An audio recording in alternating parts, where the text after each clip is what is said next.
Comment grappiller quelques précieux euros auprès du fisc? E-Parade, cela devrait être un jeu d'enfant de remplir sa déclaration d'impôt, mais cette année encore, nous allons y laisser quelques gouttes de sueur, toujours aussi complexes. La feuille cette année compte 18 codes de moins, 14 de plus, et 32 ont été éliminés. Quelles sont les nouveautés pour payer moins? Comment remplir sa déclaration d'impôt au mieux? On fait le point. Chaque année, la déclaration fiscale évolue, avec de nouvelles réductions d'impôts. Quelles sont-elles, et comment y avoir droit? Emmanuel de Grève, conseiller fiscal chez DEG et Partenay nous éclaire. Nous devons distinguer 3 grandes catégories d'avantages fiscaux, le top du e-Parade des réductions d'impôts, les plus populaires, l'immanquable et les 2 nouveautés. Sur les 10 réductions d'impôts les plus populaires de Belgique, 6 sont immobilières. Il nous en reste 4 parmi les e-Parades des bonnes pratiques, toutes placées dans le top 5. Examinons-les. C'est la plus populaire, ça ne fait aucun doute. Le gouvernement a donc voulu, dans le cadre de la mobilisation de l'épargne au profit de l'économie, accentuer légèrement le potentiel de cette réduction. Si vous avez entre 18 et 64 ans au premier versement, et que vous investissez un maximum de 960 ou 1230 euros, vous accédez à un avantage de respectivement 30% ou 25%. Attention au piège qui consiste à verser 961 euros et perdre l'avantage de 30%. Un seul conseil, choisissez entre l'un ou l'autre plafond maximum à l'avenir. En principe, vous recevrez une fiche 281.60 qui vous indique le montant à reporter dans la déclaration, code 361. Le montant est disponible automatiquement sur Taxon Web. Vous êtes nombreux à vous en saisir. Depuis la régionalisation de l'avantage, il a pourtant diminué sensiblement d'une région à l'autre, pour un plafond de dépenses de 1500 euros, soit au plus 166 chèques de 9 euros, équivalent dans chaque région. À Bruxelles, vous conservez un avantage de 15% sur les chèques investis. En Wallonie, c'est plus alambiqué, mais vous disposerez au mieux de 30% de 3 euros, soit 9 cents chèque, et d'un maximum de 150 chèques. En Flandre, c'est plus généreux, 30%, mais c'est la dernière année. Le solde pourra donc être consacré au chécal, dont les contribuables sont sensiblement moins fervents. En imposition conjointe, soyez attentifs au moment de votre achat, car la réduction est bien par contribuable, et les excès d'achat de l'un ne peuvent bénéficier à l'autre. Le montant est en principe disponible sur Taxon Web, code 364, titre service, 365, Chécal, et 363, Wijkwerkchuk en Flandre.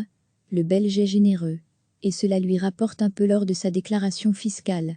Plus exactement 45% de ses dépenses, pour autant qu'elles aient été réalisées auprès d'organismes agréés par le SPF Finance, et pour un montant annuel de minimum 40 euros auprès d'une même institution. 4 virements trimestriels de 10 euros sont ainsi admis.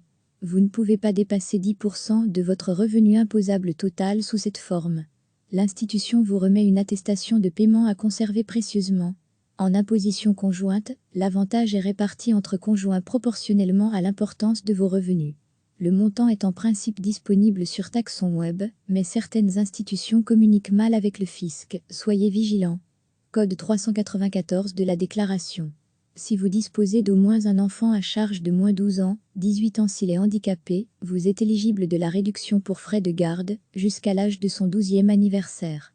Les frais de garde concernent les dépenses investies pour garder vos enfants en dehors des horaires scolaires. Cela vise aussi bien les garderies, crèches, stages parascolaires, mouvements de jeunesse, camps, mais attention, les dépenses doivent être opérées soit auprès d'institutions agréées, subsidiées ou contrôlées par l'ONU, communauté française ou équivalente, autre communauté, ou encore par un organisme public équivalent d'un autre État membre, soit par des écoles maternelles ou primaires, ou des institutions liées, situées en Europe, soit par une institution agréée, subsidiée ou contrôlée par une commune, une province, une communauté ou une région ou une instance publique étrangère située en Europe. L'avantage fiscal porte sur 11,05 € par jour de garde. Si vous avez engagé cette dépense, vous devrez établir un relevé par jour, plafonné à ce montant journalier pour l'ensemble de l'année. Vous disposerez alors d'un avantage de 30% sur le montant calculé. Certains isolés aux revenus imposables limités peuvent obtenir un avantage amplifié de 45% et porter donc à 75%. Si vous avez un enfant de moins de 3 ans, vous devrez choisir entre le supplément de quotité exempté, 600 €, et la réduction pour frais de garde. Un petit calcul d'optimisation s'impose pour tirer le meilleur parti de votre situation de famille. Les frais de garde calculés s'indiquent au code 384. L'exonération d'impôt sur les dividendes d'actions a été portée de 640 à 800 €. Avec un potentiel de 800 € de dividendes exonérés, vous pouvez cette année au mieux récupérer 240 € d'impôt dans la déclaration, équivalent à 30% de précompte mobilier déjà payé. En général, vous ne recevez pas d'aperçu annuel des dividendes versés et du précompte mobilier retenu. On s'attend donc à ce que vous fassiez la recherche personnellement en vous basant sur vos relevés de compte. Seule contrainte, vous l'aurez compris, bien le déclarer à la K437, elle n'est pas obligatoire, mais en cas de conflit juridique, les coûts engendrés par une procédure judiciaire peuvent vite s'avérer très élevés. En souscrivant à une protection juridique, vous êtes protégé contre l'ensemble de ces frais. Concrètement, vous pouvez bénéficier d'une réduction d'impôt pouvant aller jusqu'à 124 €. Seules les primes payées à partir de septembre 2019 donnent droit à une réduction d'impôt. Une réduction d'impôt de 40% est octroyée pour une prime d'assurance pouvant s'élever jusqu'à 310 €. Prenez néanmoins en compte que la déduction fiscale ne sera valable que pour les contrats protection juridique souscrits séparément et pas dans le cas d'une garantie protection juridique comprise dans un autre contrat, comme une garantie protection juridique vie privée par exemple. La prime est à déclarer à la K344 de votre déclaration. Si vous êtes salarié, vous avez peut-être déjà profité du nouveau régime complémentaire de pension. Vous profitez d'une réduction d'impôt de 30% sur les primes versées. Comme indépendant, l'avantage est consistant, vous bénéficiez d'une réduction d'impôt au taux marginal d'imposition, max 50%, plafond en fonction de la hauteur de vos revenus. Allez au travail, les avantages fiscaux sont à vos portes, saisissez-les, et n'oubliez surtout pas, la déclaration doit parvenir à l'administration fiscale au plus tard, le 30 juin 2020, déclaration papier, et le 16 juillet 2020, via Taxon Web. Cela devrait être un jeu d'enfant de remplir sa déclaration d'impôt, mais cette année encore, nous allons y laisser quelques gouttes de sueur, toujours aussi complexes. La feuille cette année compte 18 codes de moins, 14 de plus, et 32 ont été éliminés. Quelles sont les nouveautés pour payer moins? Comment remplir sa déclaration d'impôt au mieux? On fait le point. Chaque année, la déclaration fiscale évolue, avec de nouvelles réductions d'impôts. Quelles sont-elles, et comment y avoir droit? Emmanuel de Grève, conseil fiscal chez DEG et Partenay nous éclaire. Nous devons distinguer 3 grandes catégories d'avantages fiscaux, le top du hit-parade des réductions d'impôts, les plus populaires, l'immanquable et les 2 nouveautés. Hit-parade sur les 10 réductions d'impôts les plus populaires de Belgique, 6 sont immobilières. Il nous en reste 4 parmi les hit-parades des bonnes pratiques, toutes placées dans le top 5. Examinons-les. C'est la plus populaire, ça ne fait aucun doute. Le gouvernement a donc voulu, dans le cadre de la mobilisation de l'épargne au profit de l'économie, accentuer légèrement le potentiel de cette réduction. Si vous avez entre 18 et 64 ans au premier versement, et que vous investissez un maximum de 960 ou 1230 €, vous accédez à un avantage de respectivement 30% ou 25%. Attention au piège qui consiste à verser 961 € et perdre l'avantage de 30%. Un seul conseil, choisissez entre l'un ou l'autre plafond maximum à l'avenir. En principe, vous recevrez une fiche 281.60 qui vous indique le montant à reporter dans la déclaration, code 361. Le montant est disponible automatiquement sur Taxon Web. Vous êtes nombreux à vous en saisir. Depuis la régionalisation de l'avantage, il a pourtant diminué sensiblement d'une région à l'autre, pour un plafond de dépenses de 1 500 €, soit au plus 166 chèques de 9 €, équivalent dans chaque région.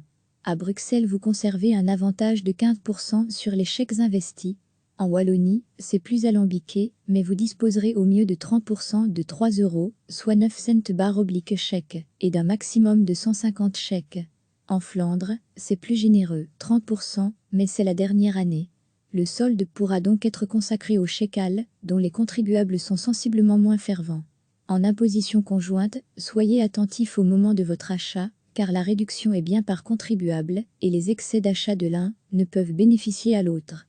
Le montant est en principe disponible sur Taxon Web, code 364, titre service, 365, Chekal, et 363, Wijkwerkchuk en Flandre. Le Belge est généreux. Et cela lui rapporte un peu lors de sa déclaration fiscale. Plus exactement 45% de ses dépenses, pour autant qu'elles aient été réalisées auprès d'organismes agréés par le SPF Finance, et pour un montant annuel de minimum 40 € auprès d'une même institution, 4 virements trimestriels de 10 € sont ainsi admis. Vous ne pouvez pas dépasser 10% de votre revenu imposable total sous cette forme. L'institution vous remet une attestation de paiement à conserver précieusement. En imposition conjointe, l'avantage est réparti entre conjoints proportionnellement à l'importance de vos revenus. Le montant est en principe disponible sur Taxon Web, mais certaines institutions communiquent mal avec le fisc, soyez vigilants. Code 394 de la déclaration. Si vous disposez d'au moins un enfant à charge de moins 12 ans, 18 ans s'il est handicapé, vous êtes éligible de la réduction pour frais de garde, jusqu'à l'âge de son 12e anniversaire. Les frais de garde concernent les dépenses investies pour garder vos enfants en dehors des horaires scolaires. Cela vise aussi bien les garderies, crèches, stages parascolaires, mouvements de jeunesse, camps, mais attention, les dépenses doivent être opérées soit auprès d'institutions agréées, subsidiées ou contrôlées par l'ONU, communauté française ou équivalente, autre communauté, ou encore par un organisme public équivalent d'un autre État membre, soit par des écoles maternelles ou primaires, ou des institutions liées, situées en Europe, soit par une institution agréée, subsidiée ou contrôlée par une commune, une province, une communauté ou une région ou une instance publique étrangère située en Europe. L'avantage fiscal porte sur 11,05 € par jour de garde. Si vous avez engagé cette dépense, vous devrez établir un relevé par jour, plafonné à ce montant journalier pour l'ensemble de l'année. Vous disposerez alors d'un avantage de 30% sur le montant calculé. Certains isolés aux revenus imposables limités peuvent obtenir un avantage amplifié de 45% et porter donc à 75%. Si vous avez un enfant de moins de 3 ans, vous devrez choisir entre le supplément de quotité exempté, 600 €, et la réduction pour frais de garde. Un petit calcul d'optimisation s'impose pour tirer le meilleur parti de votre situation de famille. Les frais de garde calculés s'indiquent au code 384. L'immanquable l'exonération d'impôt sur les dividendes d'actions a été portée de 640 à 800 €. Avec un potentiel de 800 € de dividendes exonérés, vous pouvez cette année au mieux récupérer 240 € d'impôt dans la déclaration, équivalent à 30% de précompte mobilier déjà payé. En général, vous ne recevez pas d'aperçu annuel des dividendes versés et du précompte mobilier retenu. On s'attend donc à ce que vous fassiez la recherche personnellement en vous basant sur vos relevés de compte. Seule contrainte, vous l'aurez compris, bien le déclarer à l'ACA 437. Les nouveautés, elle n'est pas obligatoire, mais en cas de conflit juridique, les coûts engendrés par une procédure judiciaire peuvent vite s'avérer très élevés. En souscrivant à une protection juridique, vous êtes protégé contre l'ensemble de ces frais. Concrètement, vous pouvez bénéficier d'une réduction d'impôt pouvant aller jusqu'à 124 €. Seules les primes payées à partir de septembre 2019 donnent droit à une réduction d'impôt. Une réduction d'impôt de 40% est octroyée pour une prime d'assurance pouvant s'élever jusqu'à 310 €. Prenez néanmoins en compte que la déduction fiscale ne sera valable que pour les contrats protection juridique souscrits séparément et pas dans le cas d'une garantie protection juridique comprise dans un autre contrat, comme une garantie protection juridique vie privée par exemple. La prime est à déclarer à l'ACA 344 de votre déclaration. Si vous êtes salarié, vous avez peut-être déjà profité du nouveau régime complémentaire de pension. Vous profitez d'une réduction d'impôt de 30% sur les primes versées. Comme indépendant, l'avantage est consistant, vous bénéficiez d'une réduction d'impôt au taux marginal d'imposition, max 50%, plafond en fonction de la hauteur de vos revenus. Allez au travail, les avantages fiscaux sont à vos portes, saisissez-les, et n'oubliez surtout pas, la déclaration doit parvenir à l'administration fiscale au plus tard, le 30 juin 2020, déclaration papier, et le 16 juillet 2020, via Taxon Web. Cliquez sur s'abonner pour recevoir les dernières nouvelles.